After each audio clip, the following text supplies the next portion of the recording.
Hello everyone. आज हम दूसरी वीडियो में मैट्रिसेस एक्सरसाइज को पूरा कर रहे हैं। एक्सरसाइज 3.1 में 10 क्वेश्चन है, एक एक करके हम उनको सॉल्व करते हैं। सबसे पहले पहला क्वेश्चन, इन अ मैट्रिक्स, एक मैट्रिक्स दे रखी है और हमसे बोला गया है इसका ऑर्डर फाइंड करो, नंबर ऑफ एलिमेंट्स फाइंड करो, और जो ये मैं जूम करता हूँ, ये जो 1 3 A21 और A33 है इनको फाइंड करो। तो ऑर्डर ऑफ द मैट्रिक्स क्या होता है? तीन इसमें, एक दो तीन, तीन इसमें रो है तो 3, एक दो तीन चार, चार इसमें कॉलम है, 3 × 4, इसका ऑर्डर 3/4 हो गया। और इसके अंदर एलिमेंट्स कितने हो गए? 3/4 यानी 12, तो इसके अंदर 12 एलिमेंट्स हो गए। तो पहले का आंसर हो गया 3/4, दूसरे का आंसर हो गया 12, और तीसरा ही पूछ रहा है राइट द एलिमेंट्स A13। तो पहला रो तीसरा कॉलम, यानी पहला रो, ये पहला रो है और तीसरा कॉलम है 1 2 3 यानी 19, तो इसका आंसर 19। ठीक इसी तरह से A21, second row first column, second row first column यानी 35, ये 35 हो गया। ठीक इसी तरीके से ये भी हो जाएगा, ये भी हो जाएगा, और लास्ट में A23 देखते हैं, सेकंड रो, ये सेकंड रो है, थर्ड कॉलम यानी 5/2, तो A23 5/2 हो जाएगा। तो इस क्वेश्चन को ऐसे किया जाएगा, बहुत सिंपल है। दूसरे क्वेश्चन की ओर चलते हैं। दूसरा क्वेश्चन कह रहा है if a matrix has 24 elements, एक मैट्रिक्स है जिसपे 24 एलिमेंट्स है। 24 एलिमेंट्स का मतलब है what are the possible orders it can have. तो किन किन को मल्टीप्लाई करके 24 आता है? जैसे 1 × 24, यानी हो सकता है कि एक रो हो 24 कॉलम हो, या फिर 24 रो हो एक कॉलम हो, ऐसा भी हो सकता है, ये ऑर्डर भी हो सकता है। या फिर जितने इसके फिर फैक्टर बन सकते हैं, जैसे 2 12 या 24, 12 2 या 24। ठीक इसी तरह से 3 से अगर हम करें तो 3 8 या 24, या 8 3 या 24, यानी 8 रो 3 कॉलम, ऐसे हो सकता है। 6 4 आर 24, 4 6 आर 24, ये भी हो सकता है। और बाकी फिर 6 के बाद 8 का तो हो गया, 9 के टेबल में 24 नहीं आता है, 10 11 12, 12 का तो ऑलरेडी हो गया है। ठीक इसी तरह से, तो इसके ये आंसर हो जाएंगे। अब वो पूछा है what if it has 13 element, अगर उसके पास 13 एलिमेंट होंगे तो क्या ऑर्डर हो सकता है? 1/13 एंड 13/1, यही हो सकता है। यानी एक रो ऐसी, एक ही कॉलम हो उसमें 13 रो हो, 1 2 3 4 5 6 7 8 9 10 ऐसे हो तो बन सकता है। या फिर एक लंबी सी ऐसी हो जिसमें 13 कॉलम हो और एक रो, तो इस तरह से कैसे भी कर सकते हैं। तीसरा क्वेश्चन वो पूछा है if a matrix has 18 elements, zoom कर देता हूँ, if a matrix has 18 element what are the possible orders it can have. ये भी बिल्कुल पिछले वाले क्वेश्चन की तरह है। अगर 18 एलिमेंट है तो इसके ऑर्डर क्या होंगे? तो 1 × 18, 18 1 आर 18। ठीक इसी तरह से 2 9, 9/2, 3 6, 6 and 3, और 7 के टेबल में नहीं आता है, 8 के टेबल में नहीं, 9 के टेबल में तो 9 हो चुका है, 10 के टेबल में नहीं आता है, 11 12 13 14, बस हो गया। तो ये हो गया इसका, अगर इसमें 18 एलिमेंट्स हैं तो पॉसिबल ऑर्डर्स इसके ये हो गए। ठीक इसी तरह से अगर 5 एलिमेंट्स है तो वही 5 किसी के ऐसे सच टेबल में आता नहीं है, तो 1 5 and 5 1, इसका आंसर हो गया। तो ये भी सिंपल था। क्वेश्चन नंबर 4 पे चलते हैं।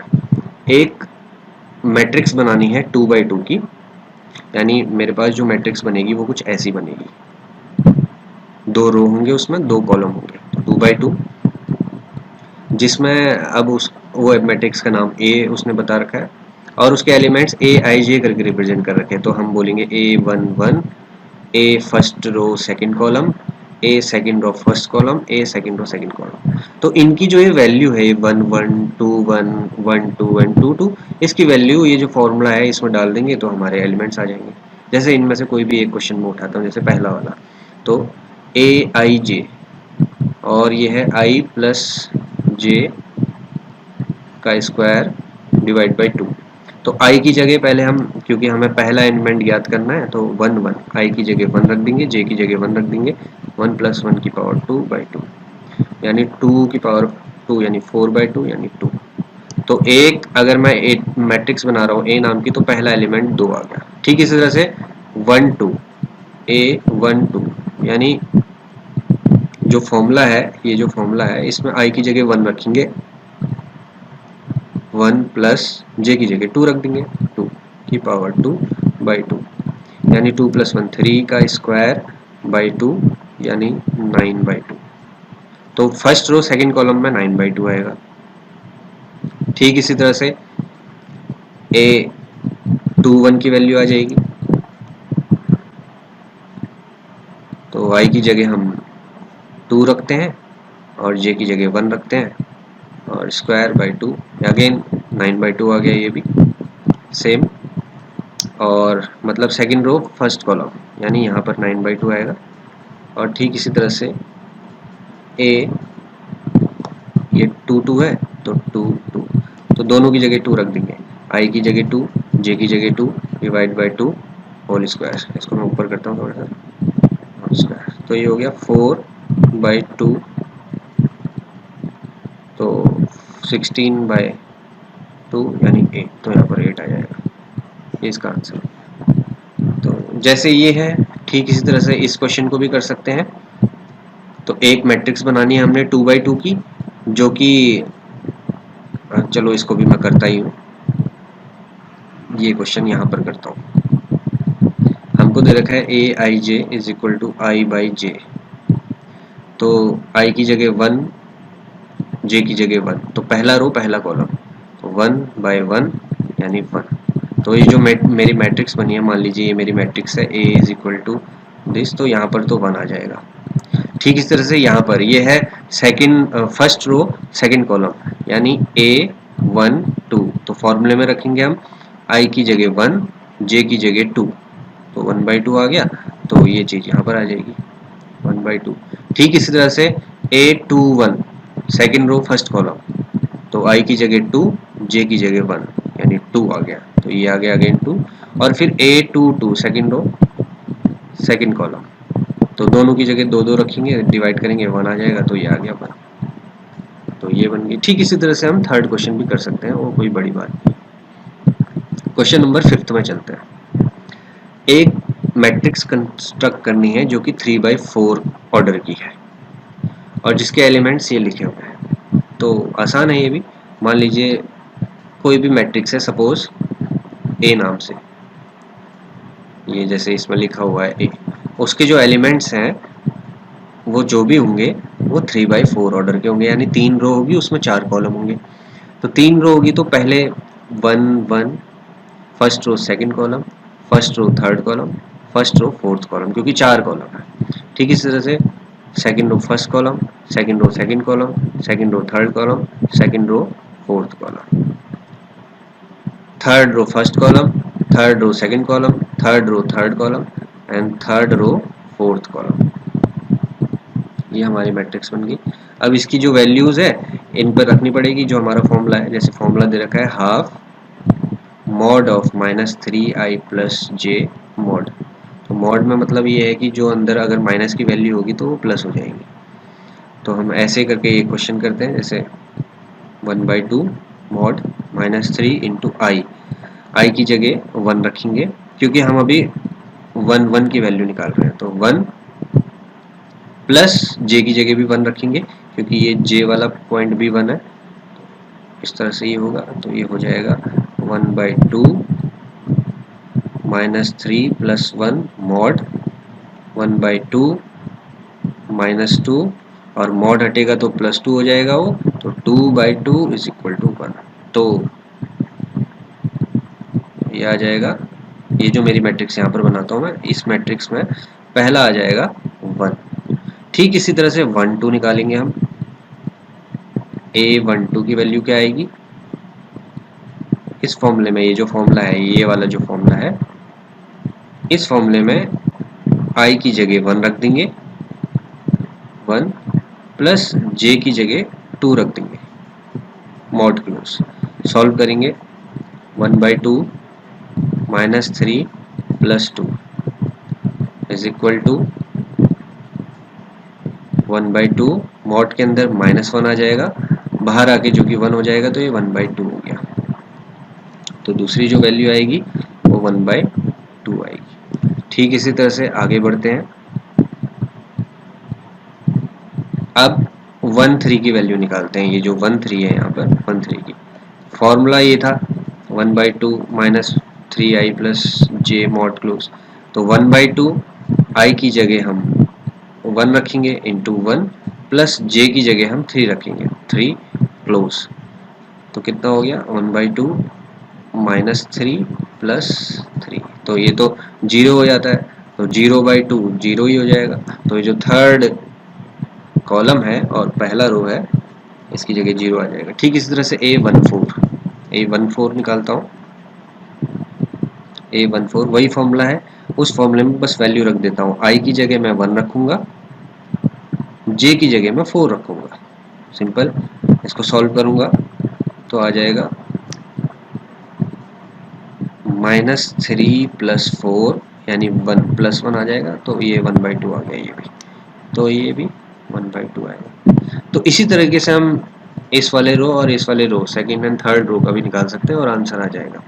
मेन बात ध्यान देने वाली ये है कि ये जो एलिमेंट्स होंगे इस मैट्रिक्स के अंदर वो सारे के सारे पॉजिटिव होंगे। क्यों होंगे? क्योंकि इसमें मॉड लगा हुआ है, तो ये मॉड लगा हुआ है तो ये नेगेटिव हो नहीं सकता, इसका आंसर पॉजिटिव आएगा। और positive divide by positive will always be positive. तो इस तरह से हम इस क्वेश्चन को कर सकते हैं।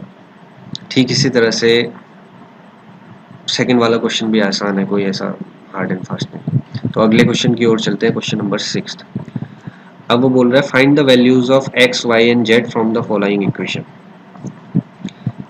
अब क्योंकि पहले वाले मैट्रिक्स में हमको ये दे रखा है ये और ये बराबर है मैट्रिक्स, अगर ये मान लो x मानता हूँ उसे और इसे y मानता, तो x मैट्रिक्स y मैट्रिक्स के बराबर है, यानी इसके एक एक एलिमेंट अगले के एक एक एलिमेंट के बराबर होंगे। तो ये जो y है यहाँ पर राइट हैंड साइड में ये y है, ये y यानी फर्स्ट रो फर्स्ट कॉलम जो कि पहले वाले मैट्रिक्स का first row first column 4 is equal to y होना चाहिए, तो y की वैल्यू 4 आ जाएगी इसके लिए। ठीक इसी तरह से सेकंड रो फर्स्ट कॉलम इसकी वैल्यू है x और यहाँ पर वैल्यू है इसकी 1, तो x की जगह 1 आ जाएगा, तो x इज इक्वल टू 1 हो जाएगा। तो ये मैंने फाइंड कर लिया।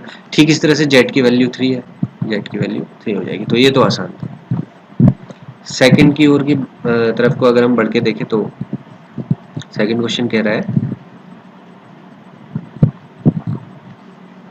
x प्लस वाई की वैल्यू 6 के बराबर होनी चाहिए, क्योंकि पहला x प्लस वाई की वैल्यू 6 के बराबर होनी चाहिए। और कह रहा है 5 प्लस जेड की वैल्यू 5 के बराबर होनी चाहिए, 5 प्लस जेड की वैल्यू 5 के बराबर होनी चाहिए। और कह रहा है एक्स वाई की वैल्यू 8 के बराबर होनी चाहिए, एक्स वाई की वैल्यू 8 के बराबर होनी चाहिए। तो ये वाला तो सिंपल है, सेकंड वाला ये कैसे सिंपल है, z is equal to 5 minus 5, दोनों में से 5 5 घटा देंगे तो ये 5 कैंसिल हो गया और z की वैल्यू 0 आ गई। तो हमको पूछा है find the value of x, y and z, तो यहाँ पर z की वैल्यू 0 आ जाएगी। तो तभी आप देखिए 5 और 5 इक्वल हो जाएगा, सिंपल था ये तो। अब x y is equal to 8, ये भी मुझे पता है कि कोई दो ऐसे चाहिए जिन दोनों को मल्टीप्लाई करके 8 आए, तो कुछ भी हो सकता है। खैर हम इसको सॉल्व कैसे करेंगे, यहाँ से हमने x की वैल्यू ले ली है 8/y और इसको अब हमारा ऑर्डर कुछ भी हो सकता है, इसको हम यहाँ पर डाल देंगे x की वैल्यू। तो जब हम ये वैल्यू ऊपर पुट करेंगे, ये इक्वेशन नंबर 1 है, इस पर पुट करेंगे तो आ जाएगा 8/4 सॉरी y, ये y है 8/y plus y is equal to 6। Solve करेंगे तो 8 प्लस, अब ये क्वाड्रिक इक्वेशन बन गई है, सारे टर्म को y के साथ मल्टीप्लाई कर दो, 8 plus y square is equal to 6y हो गया। या एलसीएम लेके करना चाहते हैं तो एलसीएम लेके भी किया जा सकता है, ये बिल्कुल नीचे y आ गया और y उधर चले जाएगा, तो इस तरह से है। मैं इतना लंबा प्रोसेस नहीं कर रहा हूँ। Y square minus 6y is equal to -8 आ गया, या +8 ही लिखते हैं, इसको यहीं पे रख देते हैं इज इक्वल टू 0। अब ये फैक्टराइजेशन करके या श्रीधराचार्य फॉर्मूला यूज़ करके हम इसको सॉल्व कर सकते हैं। फैक्टराइजेशन से मैं सॉल्व करने की कोशिश करूँगा।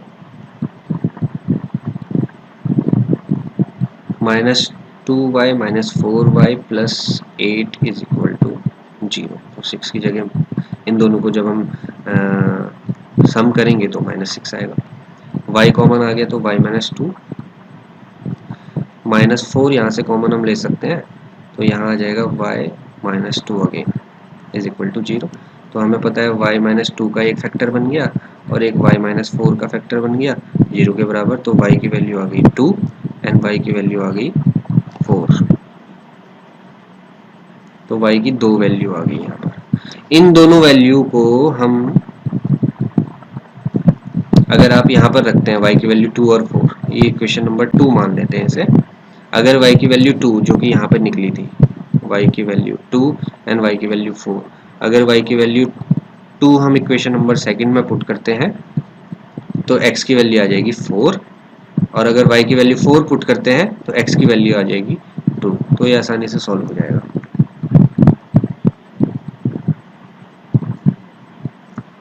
ठीक है, तो y की वैल्यू 4 या 2 पुट इन इक्वेशन नंबर 1 में भी पुट कर सकते हो, सेकंड में भी, किसी में भी पुट कर सकते हो। मैंने सेकंड में पुट किया तो if y is equal to 2 then x is equal to 4 and if y is equal to 4 then x is equal to 2। कैसे? इक्वेशन नंबर 2 क्या है? ये है।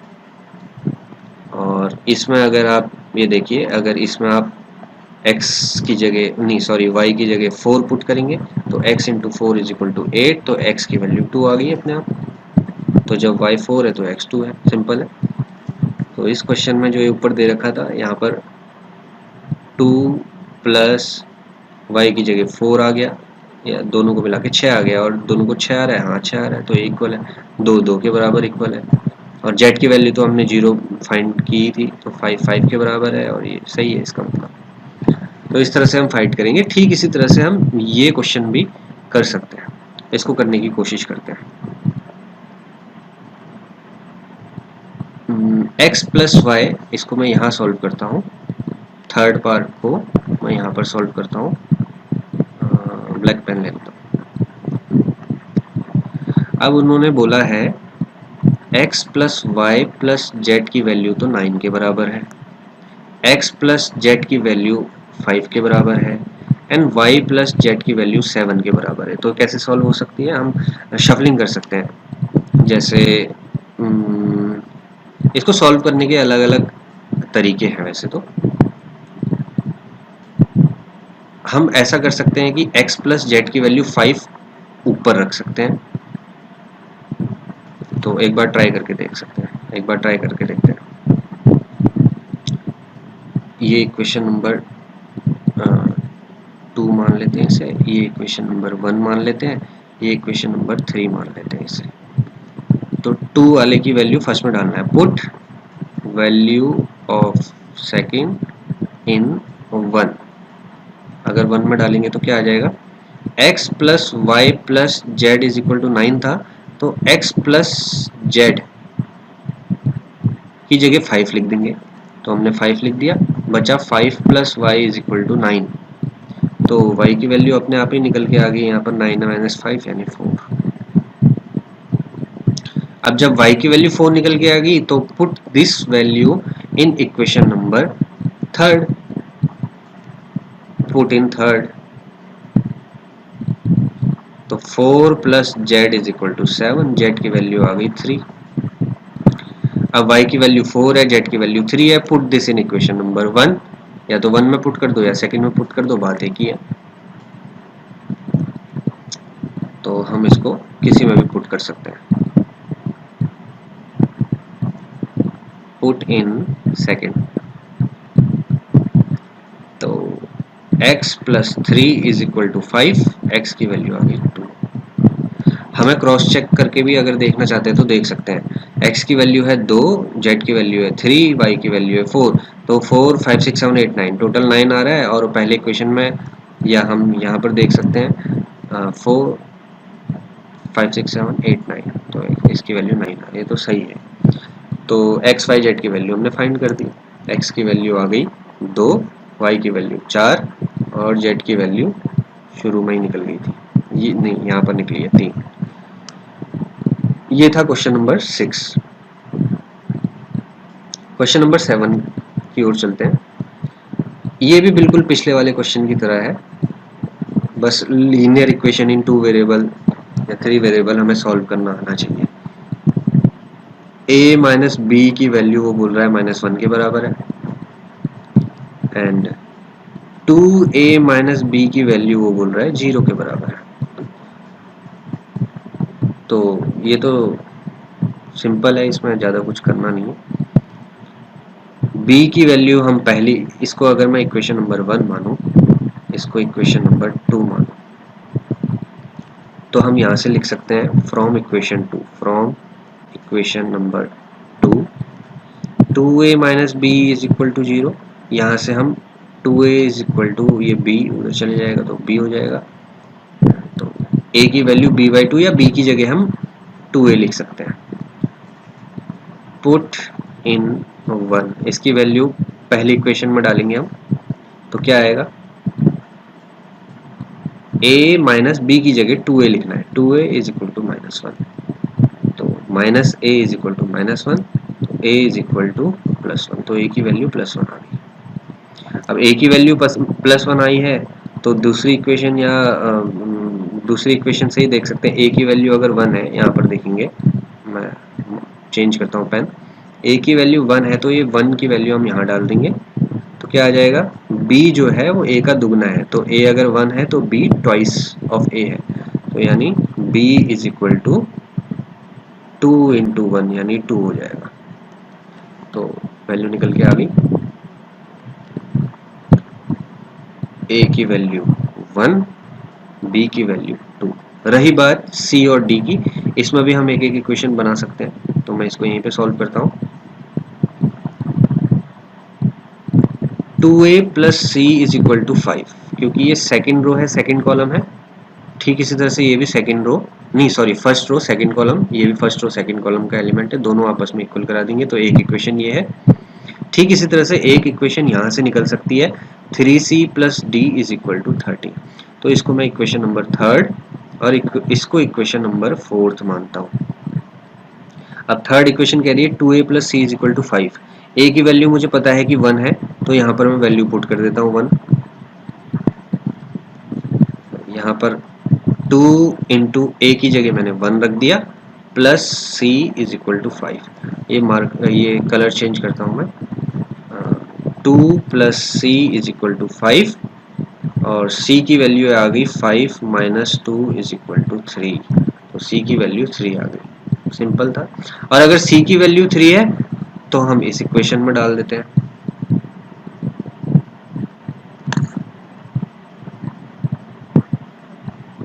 तो put c is equal to 3 in equation number 4। जब हम 4 में डालेंगे तो 3 की जगह 3 इंटू सी की जगह 3 plus D is equal to 13, तो 9 plus D is equal to 13, D is equal to 13 minus 9 and D is equal to 4। तो हमारे पास चारों वैल्यू आ गई, a की वैल्यू आ गई 1, b की वैल्यू आ गई 2, देखिए 1 2, c की वैल्यू 3 एंड d की वैल्यू 4, c की वैल्यू 3 एंड d की वैल्यू 4। क्रॉस चेक करने के लिए हम इन वैल्यूज को इसमें डालेंगे, सॉल्व करेंगे, तो आंसर हमारा राइट हैंड साइड में जो मैट्रिक्स है ये आना चाहिए, -1 5 0 एंड 3, तो आ जाएगा, तो ये आंसर, ये क्वेश्चन भी हो गया। Now let us move on to our next question, question number 8। वो बोल रहा है अगर, ये मल्टीपल चॉइस क्वेश्चन है, अगर a की वैल्यू, a नाम की कोई मैट्रिक्स है, उसका ऑर्डर m/n है और वो एक स्क्वायर मैट्रिक्स है, तो इनमें से क्या होगा।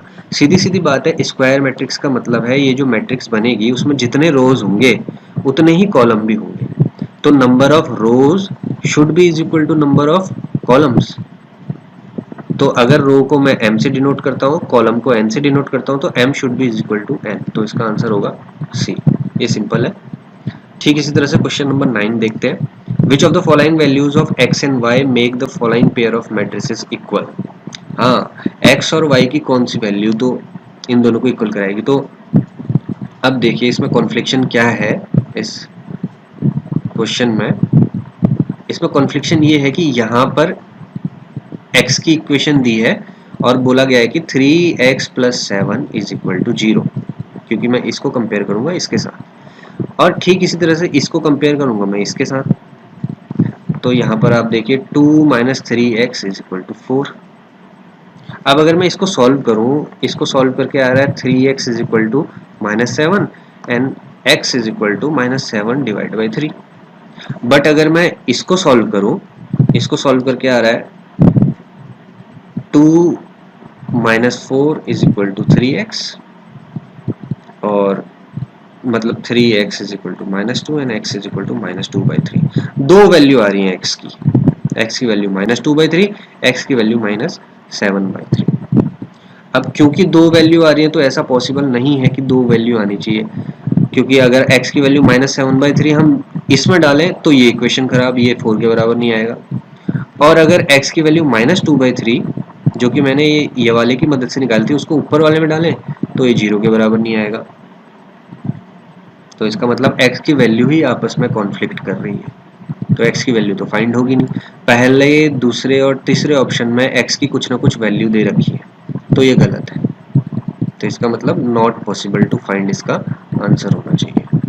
हालांकि y की वैल्यू निकल सकती है, क्योंकि y की वैल्यू के लिए सिर्फ एक ही इक्वेशन दी है, y + 1 = 8, तो y की वैल्यू आ जाएगी 7 माइनस करके, लेकिन x की वैल्यू नहीं निकल पाएगी, इसलिए इसका आंसर होगा not possible to find. So moving on to our last question, the number of all possible matrices of order 3/3 with each entry 0 और 1। हाँ, तो एक मैट्रिक्स हमें बनानी है 3/3 की, जिसमें हर एक एंट्री या तो 0 हो और 1 हो, 0 और 1, 0 और 1। ये परम्यूटेशन एंड कॉम्बिनेशन के जैसा सवाल हो गया। तो ऐसे कितने कॉम्बिनेशन बन सकते हैं? बहुत सारे बन सकते हैं। ऐसा बन सकता है 1 1 1 सारे के सारे 1 1 1 1 हो, कॉम्बिनेशन नंबर 1, सारे के सारे 0 हो, कॉम्बिनेशन नंबर 2, ऊपर के 1 हो नीचे के सारे 0 हो, ऊपर का रो 1 हो नीचे के सारे 0 ऐसे कितने कॉम्बिनेशन बन सकते हैं? ऐसे तो बहुत सारे कॉम्बिनेशन बन सकते हैं। तो इसका एक सीधा सिंपल एलोबरेट करने का तरीका है, वो ये है 2 की पावर n। n की मतलब ऑर्डर ऑफ मैट्रिसेस। तो यहाँ पर मैट्रिक्स का ऑर्डर है 3/3, यानी उसके एलिमेंट्स मतलब 9 एलिमेंट्स है, तो 2 की पावर 9 यानी 512 इसका आंसर आएगा, ये वाला है। या इसको परम्यूटेशन एंड कॉम्बिनेशंस की तरह जैसे हम कर सकते हैं कि first row first column, first row second column, first row third column, क्योंकि 3/3 की बनानी है। तो A11 में कितने एलिमेंट्स आ सकते हैं? A11 में या तो 0 आ सकता है और 1 आ सकता है, 0 और 1 आ सकता है। तो देयर आर 2 चांसेस, 2 चांस है आने के। तो यहाँ पर दो तरीके हो गए, इस मतलब A11 के लिए देयर आर 2 वेज। A12 के लिए भी ठीक इसी तरह से 2 वेज हैं। A13 के लिए भी 2 तरीके हैं। ऐसी A second row first column के लिए भी 2 वेज हैं। तो इसी तरह से ये 2 वेज है, तो हमें पता है कि इतने सारे वेज अगर होंगे तो this 2 ways into this 2 ways into this 2 ways into this 2 ways into यहाँ पर भी जो आएगा, यहाँ पर भी आएगा, यहाँ यहाँ यहाँ आएगा। तो 1 2 3 4 5 बार, और मैं 1 2 3 4 5 6 7 8 7 8 9 तो आ जाएगा। तो इसका मतलब यही हुआ 2 की पावर 9, जो कि मैंने ऊपर लिखा था। तो 512 आ गया 2 की power 9, 2 raise to the power 9, तो 512 इसका आंसर आ गया। तो हमारी ये मैट्रिसेस एक्सरसाइज नंबर 3.1 के पूरे 10 के 10 क्वेश्चन हो गए हैं। कुछ क्वेश्चन जो मैंने आधे अधूरे छोड़े हैं वो इसलिए क्योंकि वो सिमिलर ही टाइप के हैं। अब अगली वीडियो में हम अगली एक्सरसाइज को पूरा कंप्लीट करेंगे, exercise 3.2। Thank you so much.